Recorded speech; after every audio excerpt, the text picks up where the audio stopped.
Hello guys, once again you all are very welcome to IITN explains. तो guys very important reactions की पूरी series चल रही है और आई होप आप बहुत एंजॉय कर रहे होंगे।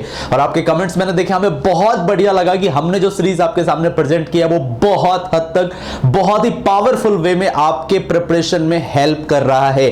गाइज नाउ इस सीरीज को आगे बढ़ाते हुए इंपॉर्टेंट रिएक्शंस का लेक्चर नंबर 4 आपके पास आने जा रहा है। इसके बाद 6 और आएंगे वीडियोस। तो गाइज इसके अंदर हमने बात की है डिकार्बोक्सिलेशन की। आपको लग रहा होगा डिकार्बोक्सिलेशन क्या है सर जी, CO2 निकाल देंगे, 2-4 तो गिने चुने रिएक्शंस होते, पर नहीं। अगर आपने जेईई एडवांस का प्रीवियस ईयर का पेपर देखा होगा तो आपको कई सवाल नजर आए होंगे जो कि बहुत डिफरेंट वे में डिकार्बोक्सिलेशन करवाया गया है। इसके अलावा गाइज नीट में और साथ ही साथ अगर हम बात करें KVPY और ओलंपियाड्स की और रीजनल एंट्रेंस एग्जामिनेशंस की, तो गाइज वहां पर भी काफी ट्विस्टेड सवाल पूछे जाते हैं डिकार्बोक्सिलेशन पे। तो गाइज अगर आपकी तैयारी उस लेवल की नहीं है तो भाई तुम फंस जाओगे। तो आज मैं आपको इस डिकार्बोक्सिलेशन की मोह माया से ऊपर निकालूंगा और आपको कुछ ऐसा बताऊंगा जिससे आप कभी भी गलती ना करेंगे, नेगेटिव नहीं करेंगे। तो पूरी एनर्जी, जोश, जुनून, रिदम और उत्साह के साथ IITN एक्सप्लेन्स के साथ जुड़ जाइए। Let's start.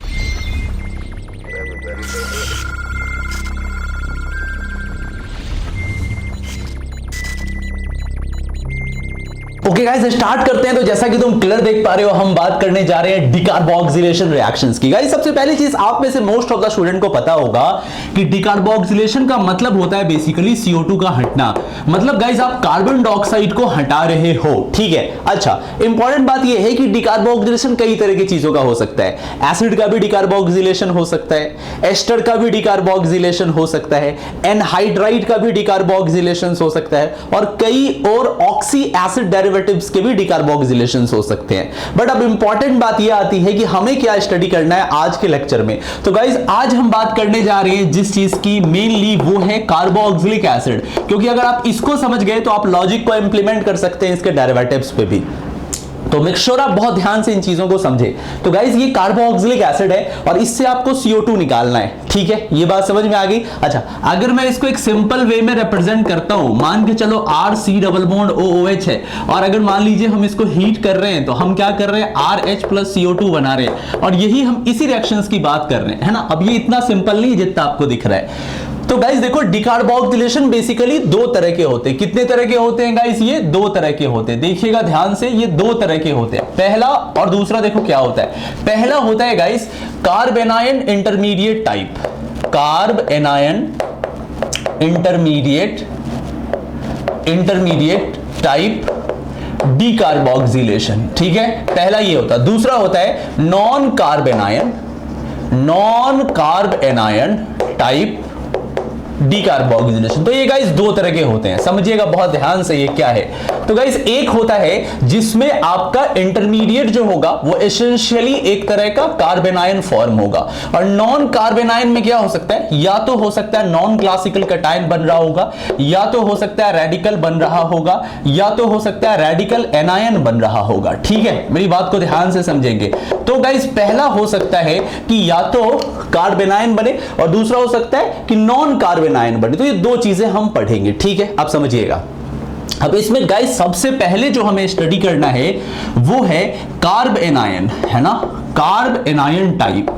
अब देखो गाइस कार्ब एनायन टाइप क्या है हम समझेंगे। बहुत ध्यान से देखना यार, मुश्किल नहीं है, लेकिन अगर पता नहीं है तो दिक्कत हो जाएगी। तो बहुत ध्यान से देखना। तो गाइस कार्ब एनायन टाइप में अगर हम किसी भी एसिड को ले RCOOH, तो गाइस याद रखना अगर हम थ्योरेटिकली बात करते हैं तो T इज इक्वल टू मान के चलो X केल्विन है आपके पास। किसी ना किसी टेम्परेचर पे हर एसिड, मतलब किसी ना किसी टेम्परेचर पे दुनिया का हर एसिड, जी हाँ मैं फिर से रिपीट कर रहा हूं, किसी ना किसी टेम्परेचर पे दुनिया का कोई ना कोई एसिड, हर एसिड आपका डिकार्बोक्सिलेट हो सकता है। किसी ना किसी टेम्परेचर पे ये RH और CO2 बनाएगा। मतलब guys theoretically this is possible कि हम किसी भी एसिड को डिकार्बोक्सिलेट कर सकते हैं, ठीक है। दूसरा गाइस यहां पे होता है सोडा लाइम डिकार्बोक्सिलेशन। मतलब आप NaOH और CO के साथ, चूना के साथ और सोडियम हाइड्रोक्साइड के साथ वार्म करते हैं तो गाइस ये आपका बनता है RH प्लस Na2CO3। तो इन दोनों केसेस में गाइस क्या हो रहा है, जी हां डिकार्ब हो रहा है, डिकार्बोक्सिलेशन हो रहा है। डिकार्बोक्सिलेशन हो रहा है। अब गाइस कुछ चीजें आपको दिमाग में रखनी होंगी, मैं बताता हूं क्या आपको रखना है। देखो गाइस, मैं एक पहले बेसिक सा मैकेनिज्म बताता हूं।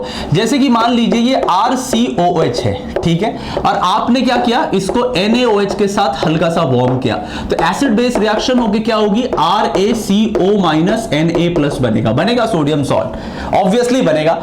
अब NaOH से आपके पास क्या आता है, OH- है, OH- इसके ऊपर अटैक करेगा, बॉन्ड क्या होगा, ऊपर की तरफ खुल जाएगा। तो गाइस अगले स्टेप में क्या हो रहा है, देखो ये ऐसा हो रहा है, RC यहां पे है O-, यहां पे है O-, यहां पर है Na+ और यहां पर है OH है, ठीक है। अब गाइस ये अंदर की तरफ आएगा और नेक्स्ट स्टेप में क्या होगा, ये R यहां से माइग्रेट कर जाएगा, ठीक है, R यहां से हट गया, तो ये जो R- हटा ना गाइस, ये है स्लो NRDS। और गाइस आपके पास अगले स्टेप में क्या बना, C double bond O, ONA और यहां से आया OH, ये R- इसका H ले लेता है और RH बनाता है। अब गाइस आपको पहले डिकार्बोक्सिलेशन में एक इंपॉर्टेंट नोट लिखना है। नोट क्या लिखना है कि रेट ऑफ डिकार्बोक्सिलेशन जो यहां पे है, अभी तो मैं शुरुआत हमने की, अभी तो देखते जाओ क्या क्या होता है। रेट ऑफ डिकार्बोक्सिलेशन जो है वो डायरेक्टली डिपेंड करता है किसके ऊपर, स्टेबिलिटी ऑफ कार्ब एनायन के ऊपर ये डिपेंड करता है, ठीक है, सबसे पहली बात। दूसरी चीज गाइस, ये जो H था ये कहां से आया था, NaOH से आया था। तो इसका क्या मतलब है, इसका ये मतलब है कि अगर इस एग्जांपल में हम RC double bond O OD लेते और अगर हम यहां से NaOH लेते, बड़ा इंपॉर्टेंट सवाल, बड़ा इंपॉर्टेंट सवाल है, समझना, ठीक है। तो क्या बनता हमारे पास, आप पहले ये बताएं, ये OD है ना, ये OD है और ये NaOH है। तो सबसे पहले गाइस क्या होता, यहां से जो इसका D है और यहां से जो OH है, ये मिलके HOD बना के हट जाता, क्योंकि तुम वार्म कर रहे हो तो ये रिमूव हो जाएगा और आपके पास क्या बचता, RC double bond O ONA आता। अब गाइस आपके पास OH- अटैक करता और ये बॉन्ड ऊपर खुल जाता और अब गाइस जो बनता वो RH बनता। लेकिन गाइस दूसरी तरफ अगर इसी चीज को हम ऐसे लिखते, RC double bond O OD और सिर्फ गर्म कर देते और कुछ नहीं करते, तब गाइस जो बनता वो RD बनता। अब दोनों में फर्क समझ में आ रहा है क्या आपको, क्या दोनों में आपको डिफरेंस समझ में आया, हाँ या ना बताइए, दोनों में फर्क समझ में आया। अगर हम RCOOD को NaOH के साथ मिलाएंगे तो गाइस जैसे ही तुम एसिड बेस रिएक्शन करोगे ये तुरंत वाटर हट जाएगा। अरे भाई तुम एसिड को NaOH के साथ मिलाओगे तो ऑटोमेटिकली वाटर हट जाएगा। अब जैसे ही गर्म करोगे तो गर्म करते साथ जब आप 70, 80, 90, 100 तक जाओगे वाटर हटना स्टार्ट हो जाएगा और आपको बच जाएगा सॉलिड सॉल्ट। अब सॉलिड सॉल्ट को फर्दर आप हीट करेंगे, फर्दर काफी हायर टेंपरेचर पे 200, 150, 250 डिग्री पे हीट करेंगे तो गाइस क्या होगा, बेस फर्दर अटैक करेगा। इस टाइम इसके साथ किसी भी तरह का डी कंपोनेंट नहीं है, वो HOD के साथ हट चुका है, आपके पास सिर्फ और सिर्फ सॉल्ट बचा है। सॉल्ट के ऊपर NaOH के OH- का अटैक हो रहा है और RH बन रहा है। लेकिन गाइस इस केस में ऐसा नहीं हो रहा है। जब RCOD को आप अलोन हीट कर रहे हैं, जैसा कि मैंने लिखा किसी पर्टिकुलर थ्योरेटिकल टेंपरेचर पे हर एसिड का डिकार्बोक्सिलेशन होता है, तो यहां पे कोई ऑल्टरनेट चांस नहीं है, तो यहां पे CO2 हटता है और यही D इसके साथ कनेक्ट होता है। तो ये दो बात आप दिमाग में जरूर रखिएगा, ठीक है। तो रेट ऑफ डिकार्बोक्सिलेशन आप समझ गए किसके ऊपर डिपेंड करता है, स्टेबिलिटी ऑफ कार्बन आयन पे। अच्छा गाइस आप बताओ, एकदम बेसिक से स्टार्ट कर रहे हैं, हम चाहते हैं कि हर एक बच्चा समझे। CH3COOH है और मान लो Cl3COOH है, समझने की कोशिश करना है ना, इतना ही नहीं, अभी देखो आगे क्या क्या आएगा, ठीक है। और हमारे पास CF3COOH है और एक हमारे पास CH3 का होल थ्राइस COOH है, ठीक है। गाइस हम डिकार्बोक्सिलेशन कर रहे हैं और आपको बताना है इसमें से सबसे तेज किसके साथ होगा, ठीक है। ये है A, ये है B, ये है C और ये है D। सबसे तेज किसके साथ होगा, जल्दी बताओ, सबसे तेज किसके साथ होगा ABCD में? सोच लिया क्या आपका आंसर C आया है? हाँ गलत आया है, ठीक है। इसका करेक्ट आंसर है B। दिखाता हूं कैसे, देखो गाइस, जब डिकार्बोक्सिलेशन होगा तो कार्बन आयन बनेगा CH3-, यहां बनेगा CCl3-, यहां बनेगा CF3-, यहां बनेगा CH3, CH3 CH3 माइनस। अब बात करेंगे इन तीनों चारों में से डिकार्बोक्सिलेशन तेज किसके साथ है। आप बोलोगे कि फ्लोरीन का सर यहां पे बहुत ही पावरफुल माइनस आई लग रहा है। जी हां, कोई डाउट नहीं, आई माइनस आई यहां पर मैक्सिमम है। अच्छा, और अगर हम बात करते हैं ये बहुत ही गंदे हाल में, बिकॉज CH3 धकेल रहा है, किस चीज से धकेल रहा है, जी हां प्लस आई से धकेल रहा है। तो हमें क्या चेक करना है, स्टेबिलिटी ऑफ कार्बन आयन। अब गाइस देखो CCl3 में दो बातें हैं, समझना, ये रहा Cl, ये रहा Cl, ये रहा Cl, ये रहा माइनस चार्ज।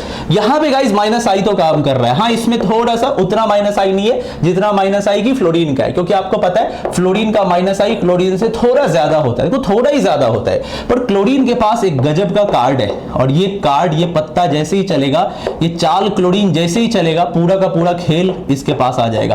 क्या है इसके पास, वेकेंट डी ऑर्बिटल। तो नेगेटिव चार्ज क्या कर सकता है, बैक डोनेशन कर सकता है। ठीक है, यहां पर आपको एक डी ऑर्बिटल रेजोनेंस होता हुआ नजर आ रहा है, जिससे क्या हो रहा है, इसकी स्टेबिलिटी मैक्सिमम हो जाती है। यही रीजन है कि आप देखते होंगे क्लोरोफॉर्म CHCl3 और CHF3, इन दोनों में से क्लोरोफॉर्म ज्यादा एसिडिक होता है, बिकॉज गाइस इसका कंजुगेट बेस CCl3 माइनस ज्यादा स्टेबल होता है, और इसका कंजुगेट बेस CF3 माइनस इसके कंपैरिजन में लेस स्टेबल होता है। बात समझ में आ रही है, तो आ रही है ना बात समझ में। जी हाँ, तो सबसे ज्यादा स्टेबल कौन है, B सबसे ज्यादा स्टेबल है। ऑर्डर क्या आएगा, सबसे पहले आएगा B, सबसे पहले B के बाद कौन आएगा, C के बाद कौन आएगा, A के बाद कौन आएगा, D। अब देखो A और D में कैसे कंपैरिजन किया, ये तो CH3 माइनस है, कॉमन मैन है, आम आदमी है, इसके पास कोई भी प्रॉब्लम नहीं, सीधा सा सिंपल सा हाइड्रोजन है।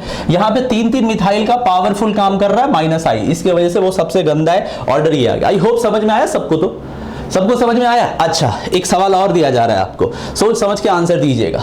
गाइस आपको मैं एक सवाल दे रहा हूं, ध्यान से आंसर देना है इसका।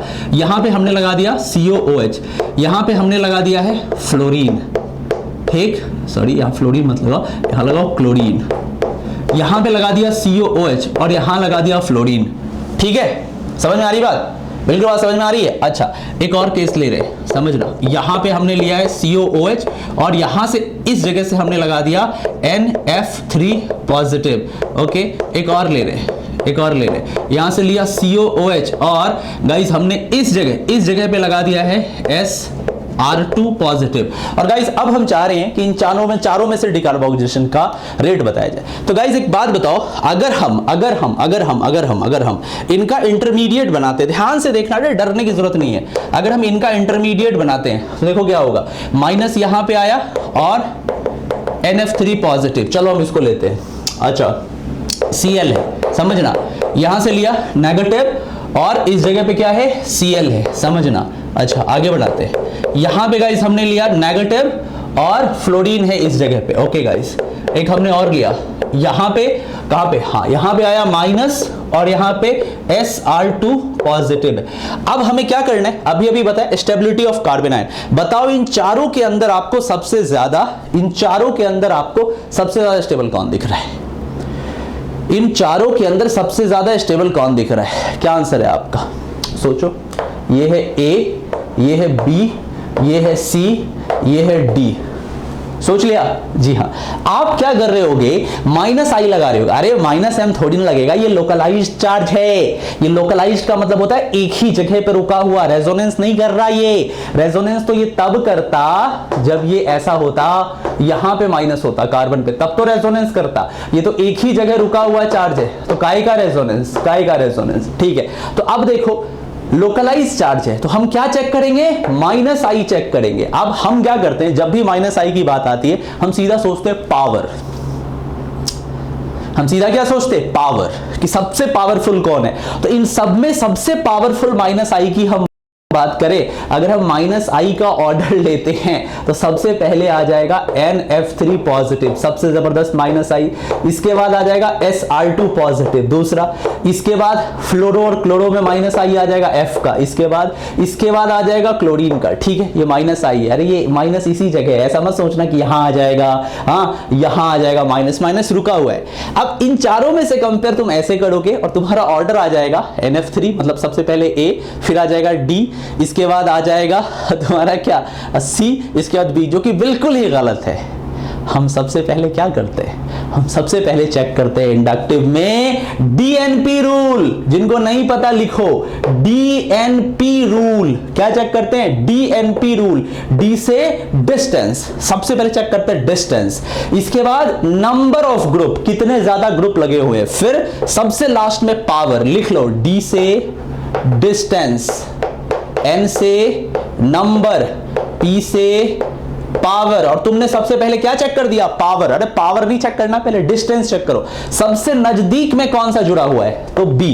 बी में देखो Cl एकदम इसी जगह जुड़ा हुआ है, जस्ट एडजेसेंट पे। तो आपको पता अगर नहीं है तो मैं बता दूं, इंडक्टिव के केस में, कहां पे बताऊं? यहां बता रहा हूं। इंडक्टिव के केस में पावर जो होता है, power is equal to k e to the power minus x होता है। मतलब जैसे जैसे डिस्टेंस बढ़ता जाता है पावर एक्सपोनेंशियली घटता है। मतलब गाइस, हम जैसे जैसे डिस्टेंस ग्रुप का बढ़ाएंगे, आप मत सोचे कि Cl से यहां हम कितना भी पावरफुल लगा दें, कितना भी पावरफुल लगा दें, ये स्टेबलाइज नहीं कर पाएगा नेगेटिव चार्ज को। बात समझ में आ रही?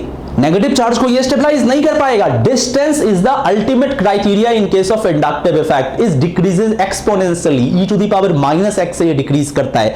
तो सबसे ज्यादा माइनस आई काम कर रहा है किस जगह पे? बी पे। तो सबसे पहले कौन हो जाएगा? जी हां, सबसे पहले हो जाएगा बी। अच्छा, आगे आओ। बी के बाद कहां आते हैं? अब देखो यहां से आगे, अब आगे वाले पोजीशन पता है, यहां पे है फ्लोरो, यहां पे है फ्लोरो, और यहां पे Sr2 पॉजिटिव। अब सवाल पैदा क्या होता है? डिस्टेंस माइनस से दोनों का सेम है, डिस्टेंस सेम है, डिस्टेंस सेम है, नंबर भी सेम है, एक फ्लोरो एक Sr2। तो देखो डिस्टेंस भी सेम, नंबर भी सेम। अब किसको चेक करेंगे? पावर। अब Sr2 पॉजिटिव और फ्लोरीन में पावर ज्यादा किसका? Sr2 का। तो कौन जीतेगा? Sr2 जीतेगा। तो बी के बाद कौन आएगा? डी। बी के बाद कौन आया? डी। सबसे पहले आया बी, इसके बाद आया डी, इसके बाद कौन आएगा? सी, क्योंकि ये जस्ट कितने नंबर पे? 1 2 3 है। यहां तक तो माइनस आई काम ही नहीं करेगा, क्योंकि ये नेग्लेक्ट हो गया, इतना नीचे है कि ये नेग्लेक्ट हो गया। तो सबसे पीछे कौन आएगा? जी हां, ए। तो करेक्ट ऑर्डर हो गया बी, फिर हो गया डी, फिर हो गया क्या हो गया? सबसे पहले हो गया बी, इसके बाद हो गया डी, इसके बाद हो गया सी, और इसके बाद हो गया ए। तो correct answer is B D C A. ठीक है, क्लियर है? अरे भाई क्लियर है तो देख रहे हो कितना कुछ होता है केमिस्ट्री में। मैं रिपीट कर देता हूं एक बार, मैंने क्या बताया। सबसे पहले तो मैं ये बताया डिकार्बोक्सिलेशन रिएक्शन क्या होता है। ये होता है CO2 का हटना, ठीक है। फिर मैंने आपको बताया एक्चुअल में कि ये डिकार्बोक्सिलेशन होता कैसे है, वो आपने देखा। डिकार्बोक्सिलेशन के टाइप कैसे है, कार्बेनाइन, इंटरमीडिएट टाइप, नॉन कार्बेनाइन। तो कार्बेनाइन में मैंने आपको एक बेसिक सी बात बताई, फिर मैंने आपको एक्सप्लेन किया रेट किस पे डिपेंड करता, फिर मैंने कुछ एग्जांपल देके कुछ बहुत ही खतरनाक चीजें डीएनपी पे बेस्ड बताया। होप आपको समझ में आएगा। स्क्रीनशॉट मत लेना, क्या इसमें समझ में आएगा? स्क्रीनशॉट, इसका स्क्रीनशॉट लेके तुम किसी को भेज दो, बोलो समझ लो, तो मुझे लगता है उसको तंत्र विद्या आती होगी, तभी वो समझ पाएगा, अदरवाइज उसको समझ में नहीं आएगा। ये तभी काम करेगा जब जब मैं बोल रहा हूं नोट करते जाओ, जब जब मैं बोलूं उसको नोट करते जाओ, तभी ये फायदेमंद होगा। ऐसे सुनोगे तो कुछ नहीं समझ में नहीं आएगा। नोट करना है हर एक चीज, ये एवरीथिंग।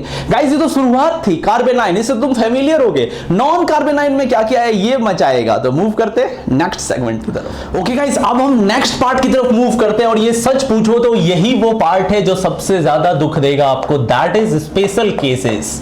अब गाइस हमें समझना है कि स्पेशल केसेस क्या क्या होंगे कार्बेनाइन टाइप में। अगर गाइस ये तुम समझ गए ना तो ये सबसे ज्यादा इंपॉर्टेंट है। मैं VVI यहां बोल रहा हूं, वेरी वेरी इंपॉर्टेंट। इसमें मैं 3 बातें बोलूंगा गाइस। कितनी बातें?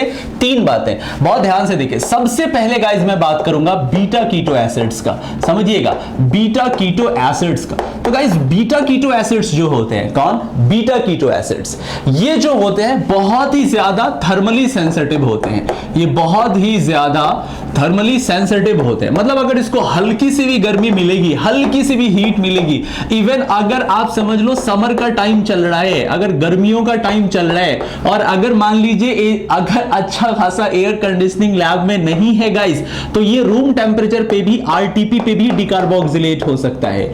ये आरटीपी पर भी डिकार्बोक्सिलेट हो सकता है अगर टेम्परेचर 40 डिग्री सी या इसके ऊपर चला गया, जो कि इंडिया में बहुत कॉमन बात है, 40 डिग्री सी लैब का टेम्परेचर जाना।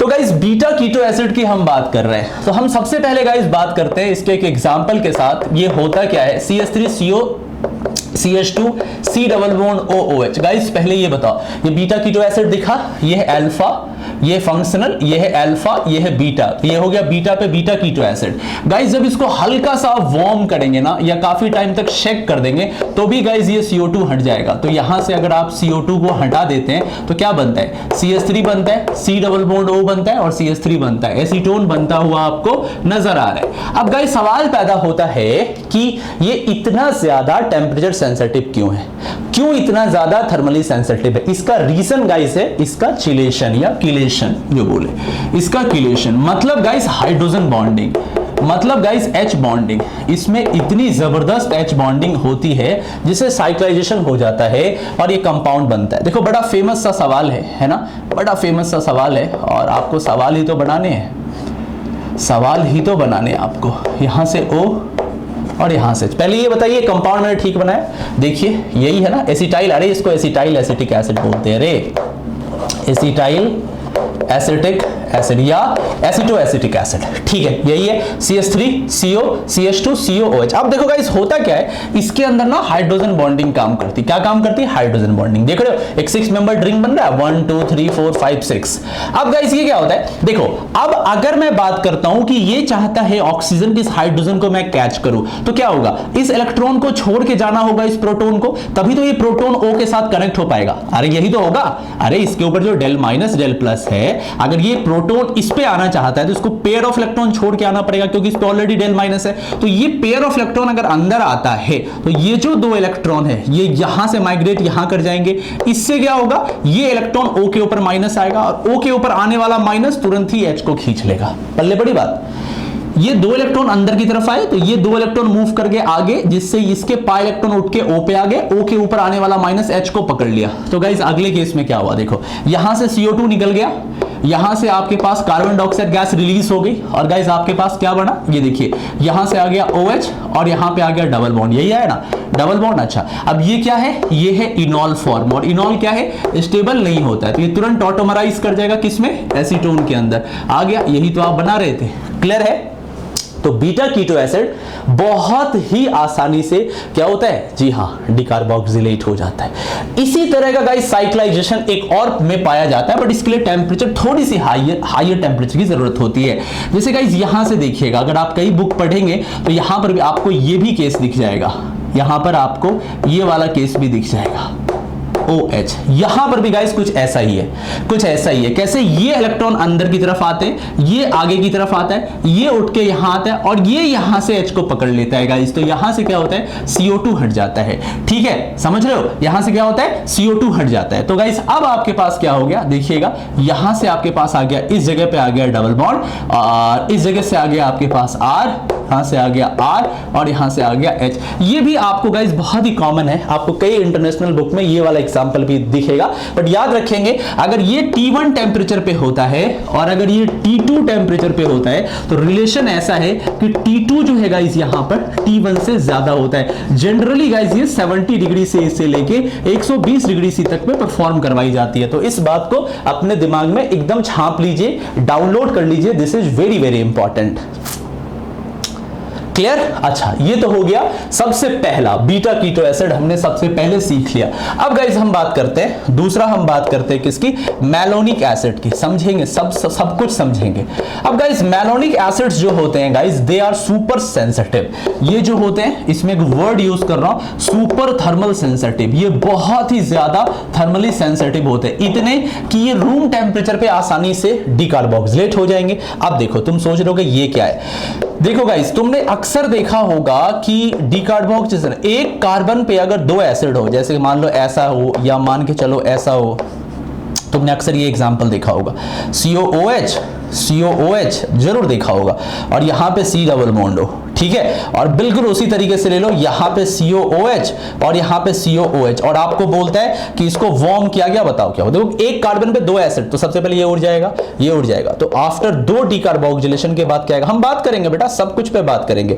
ये होगा COOH, यहां से होगा COOH और यहां से C डबल बॉन्ड हो। अभी तुमको लग रहा होगा आगे आंसर नहीं आया। देखो यहां से हो गया क्या, अल्फा बीटा, फिर से डिकार्बोक्सिलेशन, बीटा कीटो एसिड है, तो फिर से ये दोनों हट गया और आपके पास फाइनल आंसर क्या आ गया, साइक्लोहेक्सेनोन आपका फाइनल आंसर आ गया। पहले ये हटा, फिर ये हटा और फाइनल आंसर साइक्लोहेक्सेनोन है। इसके बाद एल्डोल करवा के दे देगा। तो ऐसे सवाल अक्सर आईआईटी में आते हैं। अब गाइस सवाल पैदा होता है कि ये हल्का सा वार्म करने पर या रूम टेम्परेचर पे ही डिकार्बोक्सिलेट क्यों हो जाता है और ये एसिटिक एसिड का फॉर्मेशन क्यों करता है। तो गाइस हम इस पर भी बात कर लेते हैं। देखो सेम वैसा ही है, इसमें ज्यादा कुछ खतरनाक चीज नजर नहीं आएगा। ये रहा CO, यहां से मान लो आपके पास है OH, हाँ यहां से मान लो है C डबल बॉन्ड O, यहां से O और यहां से H, ये इसके साथ कनेक्ट हो गया।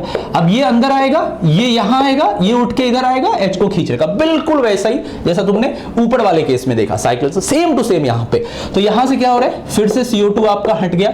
अच्छा अब देखो यहां से क्या हो रहा है, समझना, यहां से इसके ऊपर क्या आ गया, समझे, यहां आ गया डबल बॉन्ड, इस जगह पे आ गया OH, हाँ, और इस जगह पे क्या आ गया बताएं, इस जगह पे आ गया OH आ गया। फिर से क्या है आपके पास, टॉटोमेरिज्म होगी, फिर से अरे होगी ना, ये इनॉल है ना, तो कीटोइनॉल टॉटोमेरिज्म होगी ना, तो हाइड्रोजन यहां और यहां डबल बॉन्ड आ जाएगा। तो गाइस आप क्या हो गया, C डबल बॉन्ड हो, यहां पे है OH और यहां पे आ गया आपके पास CH3। अरे बात समझ में आ गई, बिल्कुल बात समझ में आ गई, मेलोनिक एसिड की भी बात समझ में आ गई। अच्छा आगे हम बात करते हैं। अब कई बार बच्चों के दिमाग में ये बात आती है कि क्या सर जी सिर्फ ऐसे ही केसेस में हो सकता है कि आंसर है, नहीं, कुछ और भी केसेस हो सकते हैं। जैसे नोट में आप कुछ और केसेस लिख सकते हो। जैसे एग्जांपल के तौर पे गाइस, अगर मान लो हमने यही केस लिया है, बिल्कुल यही केस, समझेंगे समझेंगे समझेंगे समझेंगे। अगर गाइस मैं यहां पे ले लेता हूं N, समझना, यहां N ले लिया मैंने, यहां पे ले लिया मान लो डबल बॉन्ड हो, यहां पे मैंने ले लिया O माइनस, ठीक, इसके ऊपर है प्लस, यहां से ले लिया मैंने C डबल बॉन्ड O, यहां से ले लिया O और यहां से ले लिया H। अब बताओ, दिखा आपको, जैसे तुमने ऊपर वाले केसेस में बीटा कीटो एसिड लिया था, हमने यहां पे क्या लिया, बीटा पे कीटो नहीं लिया, बीटा पे नाइट्रो ले लिया है। क्या लिया, बीटा पे नाइट्रो। देखो ये सब चीजें आपको IITN एक्सप्लेन में समझ में आती है। हमने क्या लिया गाइस, बीटा नाइट्रो। अब देखो साइक्लाइजेशन कैसे होगा, सेम उसी तरीके से ये इसको कैच करेगा, तो ये इसको कैच करेगा, तो ये बॉन्ड अंदर आएगा, ये उठ के यहां आएगा और ये उठ के इस तरफ चला जाएगा। जाएगा, अरे जाएगा बोलो तो, जी सर जी जाएगा। तो यहां से क्या हो गया, CO2 आपके पास रिमूव कर गया। अब जरा देखना बना क्या हमारे पास, देखो यहां से हुआ है, यहां से है CH2, यहां से CH2, यहां से डबल बॉन्ड, यहां से है N, यहां से क्या है OH, हाँ, और यहां से क्या आ गया, O के ऊपर माइनस और यहां से क्या आ गया पॉजिटिव। आप पहचान रहे हो इस फॉर्म को, आप इसको पहचान रहे हो, बिल्कुल पहचान रहे हो, ये वही फॉर्म है AC और नाइट्रो फॉर्म वाला टॉटोमेरिज्म। फिर से क्या होगा गाइस, ये टॉटोमराइज कर जाएगा, फिर से ये क्या होगा, टॉटोमराइज कर जाएगा, और आफ्टर टॉटोमराइज क्या हो जाएगा, हाइड्रोजन यहां आ जाएगा, OH को ये बना दीजिए, तो ये गाइस हो गया CH3N, ये हो गया डबल बॉन्ड O और यहां से O प्लस और माइनस, क्या बन गया, नाइट्रोमीथेन बन गया। ये कौन सा टॉटोमेरिज्म था, AC नाइट्रो टॉटोमेरिज्म। तो यहां पर भी आप बनते हुए देख रहे हो, अरे देख तो रहे हो ना बनते हुए, अरे कोई प्रॉब्लम तो नहीं आ रही ना, नहीं आ रही। इसी तरीके से गाइस सेम डिकार्बोक्सिलेशन हो सकता है। देखो तो क्या क्या नोट में, देखो नोट लगाओ, नोट लगाओ भाई, नोट नहीं करोगे दिक्कत होगी यहां से। और अगर हम इस जगह से ले लेते साइनाइड, तो भी गाइस ऐसे ही डिकार्बोक्सिलेशन होगा। अगर गाइस हम यहां से ले लेते C double bond O OH, है ना, और यहां से कोई भी इलेक्ट्रॉन विड्रॉइंग ग्रुप लगा देंगे, जबरदस्त इलेक्ट्रॉन विड्रॉइंग ग्रुप, तो गाइस इसका बहुत आसानी के तरीके से डिकार्बोक्सिलेशन हो जाएगा। तो गाइस ये तो था एक नॉर्मल सा ट्रेंड जो आपको दिखा। मैं फिर से बता दूं, बीटा कीटो एसिड दिखा, मेलोनिक एसिड दिखा, और नोट के अंदर, नोट में और भी कुछ इंपॉर्टेंट चीजें दिखी। कैसा लग रहा है, देख रहे हो कितना इंपॉर्टेंट है। यही छोटी छोटी चीजें आपको टॉपर्स बनाती है। अगर ये छोटी छोटी चीजें आपको नहीं पता है, आप नेगेटिव करते जाओगे और कभी भी ना 2 डिजिट या 3 डिजिट का रैंक नहीं आएगा गाइस। ये तो शुरुआत है, अगला स्लाइड तो और भी धमाकेदार है। मूव करते हैं नेक्स्ट सेगमेंट की तरफ। ओके गाइस, नेक्स्ट पार्ट की तरफ मूव करते हैं, और ये सबसे तूफानी पार्ट है। ये है गाइस पिकोलिनिक एसिड वाला पार्ट। अब देखो ये क्या है आपके पास गाइस। अगर आप अच्छे किसी कोचिंग इंस्टीट्यूट में पढ़ते हैं, अच्छा कोई मॉड्यूल्स आपने लगाया होगा, तो आपको एक एसिड दिखा होगा गाइस। ये एसिड, इसको पिकोलिनिक एसिड बोला जाता है। कौन सा एसिड, ये एसिड COOH। अब गाइस इसके साथ क्या होती है, ये रूम टेम्परेचर पे ही डिकार्बोक्सिलेट हो जाता है। ये रूम टेम्परेचर पे ही डिकार्बोक्सिलेट हो जाता है, और गाइस ये प्रिडीन का फॉर्मेशन करता है। ये क्या करता है, प्रिडीन का फॉर्मेशन करता है, और गाइस यहां से क्या होती है, CO2 गैस जो होती है वो रिमूव कर जाती है। अब सवाल पैदा होता है ये हुआ कैसे। सवाल पैदा होता है कि ये हुआ कैसे, समझिएगा गाइस बहुत ध्यान से, ठीक है। तो ये इतना थर्मली सेंसिटिव क्यों है? तो देखो गाइस मैं इसका मैकेनिज्म बता देता हूं आपको जो बहुत काम आएगा, फिर मैं आपसे कुछ सवाल भी पूछ लूंगा। देखो गाइस होता कुछ ऐसा है कि यहां पे ध्यान से देखना, ध्यान से देखना, ये जो लोन पेयर है ये क्या करते guys, C double bond O और H, ये इसके साथ ये बॉन्डिंग, हाइड्रोजन बॉन्डिंग करते हैं और ये इसको खींच लेते हैं। तो जब ये इसको खींचते हैं गाइस तो ये कुछ ऐसा हो जाता है, समझिएगा पिरिडीनियम आयन का फॉर्मेशन हो रहा है। यहां से NH है, यहां पर पॉजिटिव चार्ज आया और इस जगह से guys C double bond O minus आया। अब क्या होता है, ये नेगेटिव अंदर की तरफ आता है और 2 इलेक्ट्रॉन उठ के इस जगह पे चले जाते हैं। तो गाइस अगले सीन में आपको कैसा नजर आता है, कुछ ऐसा नजर आता है। यहां से N समझिएगा और यहां से क्या हो गया H, यहां से हो गया पॉजिटिव, यहां पे हो गया नेगेटिव और यहां से क्या हुआ CO2 हट गया। अब ये जो नेगेटिव है ये क्या करता है, इंट्रामोलिकुलर प्रोटॉन एक्सचेंज होता है, ये लोन पेयर फिर से इसको मिल जाते हैं। तो अगले सीन में गाइस ये आपको pyridine बनता हुआ नजर आ रहा है और यहां पर H लगा और CO2 तो ऑलरेडी जा चुका है, तो यहां से हो गया pyridine। अब गाइस कई बच्चों को लग रहा होगा कि सर जी इसके मैकेनिज्म की क्या जरूरत है, अभी मैं पूछता हूं, अभी मैं बताता हूं आपको। तो जिस तरीके से आप देख रहे हो कि पिकोलिनिक एसिड इतनी आसानी से डिकार्बोक्सिलेट हो गया, गाइस सेम फंडा 2-फुरोइक एसिड के साथ भी होता है। ये सेम फंडा जो है मेरे भाई ये इसके साथ भी काम करता है, किसके साथ, 2-फुरोइक एसिड के साथ। ये भी गाइस बहुत आसानी से CO2 को छोड़ के फ्यूरान का फॉर्मेशन करता है। छोटी छोटी बातें बड़ी इंपॉर्टेंट बातें हैं, ठीक है, और बात करते हैं। अब गाइस मैं आपसे एक सवाल पूछने जा रहा हूं, ठीक है। ये क्या है, पायराजीन टेट्रा कार्बोक्सिलिक एसिड, समझिएगा पायराजीन टेट्रा कार्बोक्सिलिक एसिड हम ले रहे हैं, समझने की कोशिश करेंगे। बड़ा प्यारा सा सवाल है, बड़ा प्यारा सा सवाल है, बहुत कम आपको दिखा होगा बुक और बाकी मॉड्यूल्स में। सबसे पहले समझिए पायराजीन क्या होता है। ये है पायराजीन, ये है पायराजीन, जी हाँ, इसको पायरिमिडीन समझने की गलती ना करेंगे। और यहां पे हमने लगा दिया COOD, यहां पे हमने लगा दिया C डबल बॉन्ड OD, यहां लगा दिया C डबल बॉन्ड OD, यहां लगा दिया C डबल बॉन्ड OD। ये है पायराजीन टेट्रा कार्बोक्सिलिक एसिड, ठीक है। अब गाइस हम क्या कर रहे हैं, इसको हल्का सा वार्म कर रहे हैं और बोल रहे हैं प्रोडक्ट क्या आएगा। आप बताओ गलती कर दोगे ना, यहां पे बिल्कुल गलती कर दोगे। यहां पे तुम ये मत बना देना, है ना, ये पायराजीन मत बना देना, this is wrong, this is actually गलत आंसर। करेक्ट आंसर है टेट्रा ड्यूट्रोपायराजीन, ये इसका करेक्ट आंसर है। यहां पे डी लग जाएगा। अब अगर मैकेनिज्म नहीं पता हो मेरे भाई तो कभी भी तुम सोच सकते हो ये बनेगा। अगर तुम्हें मैकेनिज्म नहीं पता हो तो क्या तुम सोच सकते थे ये बनेगा? नहीं सोचते ना, कभी भी नहीं सोचते। देखो इसमें गाइस होता क्या, वैसा ही फंडा है, सेम टू सेम। देखो कैसे, मैं एक लेके दिखाता हूं तुम्हें, बाकी तुम समझदार हो। एक लेके दिखा रहा हूं, ठीक है। देखो यहां पे है C डबल बॉन्ड, सॉरी यहां ले लो C डबल बॉन्ड O, यहां से ले लो OD और ये इसका लोन पेयर, ये इस D को पकड़ेगा। जब ये D को कैच करेगा तो ये गाइस कुछ ऐसा होगा, समझना। यहां से आ गया ND, यहां से आ गया positive, C double bond O minus, ये अंदर आएगा, ये उठ के यहां आएगा। अगले सीन में आपको ये ऐसा कुछ बनता हुआ नजर आ रहा है, NH पॉजिटिव और यहां पे नेगेटिव, ये NH नहीं ND है। तो ये नेगेटिव क्या करेगा, D को खींच लेगा और अब आपके पास क्या हो गया, यहां पे लगा रह गया N, यहां पर है N, इस जगह पे आ गया D।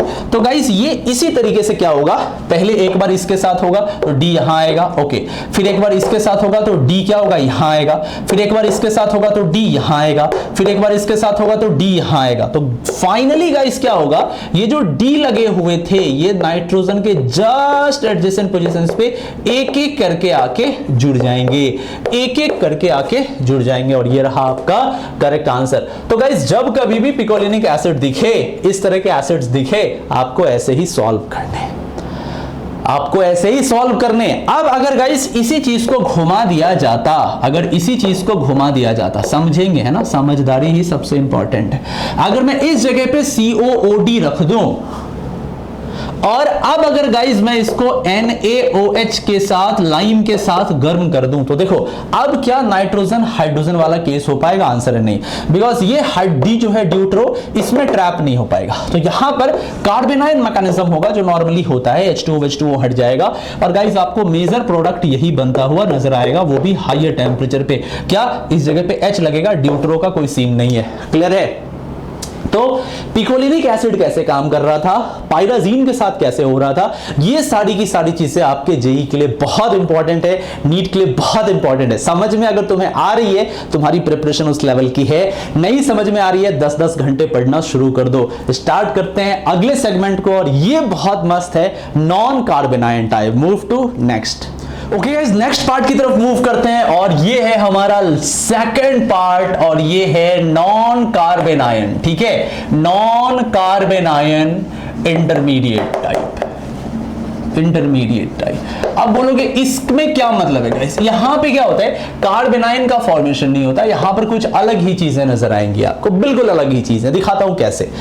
गाइस, इसमें सबसे फेमस और सबसे पहला है alpha beta unsaturated acid. Alpha beta unsaturated acid को जब आप या तो किसी बेस के साथ गर्म करें, या तो किसी बेस के साथ, या गाइस आप क्या कर सकते हैं, बेस के साथ और ब्रोमीन वाटर के साथ, या गाइस होता है Br2 के साथ और Na2CO3 के साथ। बड़ा फेमस है, IIT में भी नजर आया है, आपको मैं स्क्रीन पे दिखा दूंगा, या मैं शुरू में ही मैंने दिखा दिया है कि ये कैसे काम करता है, इससे कैसे रिलेटेड सवाल पूछे गए। देखो तो गाइस, चलिए हम क्या करें, कुछ इंपॉर्टेंट एसिड में से सिनामिक एसिड दिमाग में आता है सबसे पहले, सिनामिक एसिड ले लेते हैं। सिनामिक एसिड ले लेते हैं, समझना। अब गाइस, सिनामिक एसिड कैसे काम करेगा, देखो देखो जरा देखो, जरा देखो। ये है PH, ये है CH, ये है डबल बॉन्ड CH, ये है C डबल बॉन्ड OH, है ना? जी हाँ। अब गाइस, अगर इसमें हम Br2 डालेंगे तो ये क्या होगा, NCC का फॉर्मेशन करेगा, PH CH CH C double bond OH। ये रहा नॉन क्लासिकल कटाइन, एनसीसी का फॉर्मेशन किया, ठीक है। अब आपको पता है Br2 Na2CO3 बेस के जैसा काम करेगा, तो ये क्या करेगा, इसको क्या करेगा, जी हाँ, सॉल्ट में कन्वर्ट कर देगा। अब देखो, ये नेगेटिव चार्ज अगर अंदर आएगा तो ये उठ के इधर आएगा, ये उठ के इधर आएगा। समझ में आया डिकार्बोक्सिलेशन कैसे हुआ? देखो यहां पर किसी तरह का कार्बेनाइन नहीं बन रहा, कोई कार्बेनाइन नहीं बन रहा, ये नेगेटिव अंदर आया, ये अंदर की तरफ आया, Br उठ के बाहर चला गया। तो आपके पास अगले सीन में कैसा बन रहा है, ये बन रहा है PH, ये बन रहा है CH, ये बन रहा है डबल बॉन्ड CH2। अच्छा, और क्या हो रहा है, यहां से आपके पास आ रहा है Br, आ रहा है, हाँ या ना बताइए, आ रहा है। तो PH CH double bond CH2 Br, और इस प्रोसेस में आपके पास क्या हो रहा है, डिकार्बोक्सिलेशन, CO2 बाहर जा रहा है। क्लियर, एकदम क्लियर। देखो फिर से देखो, PH CH double bond CH COH है, आपने क्या किया, Br2 यूज किया सबसे पहले। तो Br2 ने क्या किया गाइस, यहां पर NCC का फॉर्मेशन किया, और साथ ही साथ Br2 Na2CO3 बेस के जैसा काम किया, यहां से हाइड्रोजन हटाया, है ना, और ये नेगेटिव अंदर आया, ये अंदर आके PH CH double bond CH2 Br का फॉर्मेशन कर लिया। ठीक है, हम यहां पर Br2 क्या ले रहे हैं, 1 इक्विवेलेंट लेके चल रहे हैं। अगर आप फर्दर ज्यादा लेते तो और भी Br लग सकते थे। ठीक है, क्लियर है, एकदम क्लियर है, जी हाँ एकदम क्लियर होगा। देख लीजिए, किसी तरह का डाउट नहीं होना चाहिए। ठीक है, यहां से CH2 नहीं CH है, यहां से CH है। ओके गाइस, अब हम बात करते हैं, एक और केस लेते हैं, इसी तरीके का सेम केस लेते हैं। अब गाइस मान लो अल्फा बीटा इपॉक्सी, है ना, कार्बोक्सिलिक एसिड हो। अब देखो इसके साथ बहुत इंपॉर्टेंट बातें निकल के आती है कि alpha beta epoxy carboxylic acid जो है, इससे रिलेटेड सवाल आते हैं। टॉलेंस देता है क्या, देखो ये भी इसी से रिलेटेड है, या फेलिंग टेस्ट देता है क्या, बड़ा इंपॉर्टेंट सवाल है, देख के आपको समझ में नहीं आएगा। जैसे PH है, CH है, CH है, और मान लो यहां पर ये लगा है, और गाइस मान लो इस जगह पे हमने C डबल बॉन्ड OH लगा दिया। अब गाइस मैं आपको बोलूं, ये देगा क्या टॉलेंस या फेलिंग? आप बोलोगे नहीं नहीं देगा, लेकिन देखो जब तुम इसको बेस के साथ हल्का सा वार्म करते हो OH माइनस के साथ, तो गाइस ये ऐसा होता है, सेम ऊपर वाले के जैसा ही है, CH CH, यहां से था O, यहां से C double bond O minus आएगा, एसिड है, हाइड्रोजन हटा। अब ये नेगेटिव अंदर की तरफ आया, ये यहां से उठ के गया, ये उठ के ऊपर आया, तो अगले सीन में क्या हो जाएगा, PH हो जाएगा, ये हो गया CH, यहां से क्या हो गया डबल बॉन्ड, यहां से हो गया CH, देखेंगे, और यहां से क्या हो गया OH। इसके बाद क्या होगी, टॉटोमेरिज्म हो जाएगी, और टॉटोमेरिज्म होके क्या बना लेगा, PH, बताइए CH2 C double bond OH का फॉर्मेशन करेगा। कौन सा ग्रुप आ गया, एल्डिहाइड ग्रुप। और ये जो एल्डिहाइड ग्रुप है, अब आपको क्या दे सकता है, जी हाँ ये दे सकता है आपको टॉलेंस टेस्ट, आपको ये टॉलेंस टेस्ट दे सकता है। टॉलेंस टेस्ट मतलब सिल्वर मिरर टेस्ट, ये गाइस आपको सिल्वर मिरर टेस्ट दे सकता है, साथ ही साथ ये आपको फेहलिंग टेस्ट देता हुआ भी नजर आता है। फेहलिंग टेस्ट यस ये देता हुआ नजर आता है बेनेडिक्ट सॉल्ट। अब आप सोच रहे हो OH माइनस कहां से आएगा, तो गाइस टॉलरेंस में भी आप जानते हो बेस होता है, फेहलिंग में भी आप जानते हो बेस होता है, तो गाइस ये बहुत आराम से ये काम हो सकता है। तो गाइस देखो, अगर अल्फा बीटा पोजीशन पे अनसैचुरेशन हो या मान लो इपॉक्सी हो, तो इन केसेस में भी गाइस नॉन कार्बोनाइन है और अल्फा बीटा अनसैचुरेटेड एसिड वाला केस। गाइस देखो समझो मेरी बात को, ये इतना आसान नहीं है जितना तुम सोचते हो। हम क्या करते हैं, चीजों को बहुत हल्के में लेते हैं और हम अपने ना कंफर्टेबल जोन को ढूंढते हैं जहां पे हम ज्यादा कंफर्टेबल होते हैं। हम क्या करते हैं, किसी भी चीज को हल्के में पढ़ के निकल लेते हैं और मानते हैं कि यही सच्चाई है और यही बहुत बढ़िया फेरी टेल वाली दुनिया है। बट ऐसा है नहीं, ऐसा है नहीं। बहुत ही दुनिया जालिम है। यहां पे ना बड़े अजीब अजीब सी चीजें होती है। आपको पता नहीं है कि कोचिंग वाले 7-8 से पढ़ा के IIT मेडिकल में बच्चों को 5 साल में कितना खूंखार बना देते हैं। ये सब तो बहुत बेसिक सी चीजें आपको नजर आ रही है।